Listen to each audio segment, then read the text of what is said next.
જો દોસ્તો ત્યારે જીવનમાં આવો દોસ્ત જરૂરથી બનાવજો।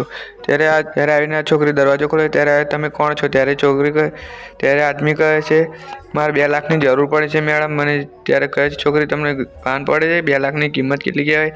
ત્યારે છોકરો કહે તમે ફોન મારીને પૂછો તમારો અર્જુન આવે છે એ તમે 2 લાખ રૂપિયા માગે છે તમે પૂછી જુઓ। ત્યારે કહે છે છોકરી હા તમે અહીં ઊભા રહો હું પૂછીને આવું છું મારા પતિને। ત્યારે કહે છે 2 લાખની મારે જરૂર પડે છે પ્લીઝ મને આપો ને। તમે એવું હોય તો તમે ફોન મારીને પૂછી જુઓ છો અર્જુન આવે છે એવું કહેજો તમે। ત્યારે કહે છે હા હું પૂછીને આવું છું। એ છોકરી ફોન મારીને કહે તમારો અર્જુન કરીને નામનો છોકરો આવે છે તમે કીધું હતું 2 લાખ રૂપિયા આપવાનું। ત્યારે છોકરી કહે છે હા। ત્યારે પતિ કહે છે હા મેં કીધું હતું એને તું એને ઘેર બેસાડ હું આવું છું ઓફિસથી ઘરે। ત્યારે છોકરી કહે હું ના બેસાડું। ત્યારે છોકરીનો પતિ ઘરે આવી જાય છે ઓફિસથી ઘરે। ત્યારે એને ભાઈને કહે તું આવી ગયો ભાઈ? ત્યારે કહે શું જરૂર પડી તને? ત્યારે કહે છે મને 2 લાખની જરૂર પડી। ત્યારે કહે બેસ તું હું આવું છું। ત્યારે કહે છે એની પત્નીને તું પાણી લઈને આવ।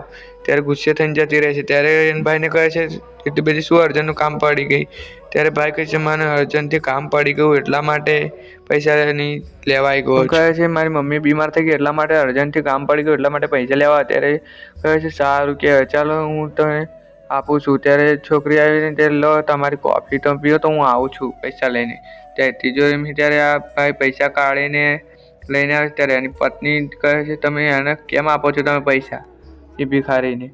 ત્યારે એનો પતિ કહે છે તું કશું નથી જાણતી તું હવે બેસ તને સચ્ચાઈ બતાવશું તને શું છે આગળ। એ ભાઈ જેટલું કામ કાઢ્યું છે મને ખબર છે તને બતાવશું આગળ જોતા પહેલા હે મેલડીમાં મારી વિડીયોને લાઈક કરીને ચેનલને સબસ્ક્રાઇબ કરી એના ઘરમાં કોઈ ધનની કમી ના થવા દે કોમેન્ટમાં જે મેલડીમાં લખીને જજો। ત્યારે એને પત્નીને સચ્ચાઈ બતાવવા લાગી ત્યારે કહે છે એ ભિખારી હતો તો પણ એને મને પર્સ ખોવાઈ ગયેલું ત્યારે હું બધે ખોરતો રહ્યો હતો। ત્યારે કહે છે લો તમે મારું શાક ખાઈ લો તમે લો પૈસા પણ લો તમે તમારો નંબર નોટ કરી લો લાવો તમારી નોટ। ત્યારે નંબર નોટ કર્યા છે ત્યારે કહે છે કંઈ પણ કામ કરે ને પડે તો મને યાદ કરી લે। ત્યારે કહે છે સારું પૈસા આપી દે છે। ત્યારે આ ભાઈ 2 લાખ રૂપિયા આપી દે છે।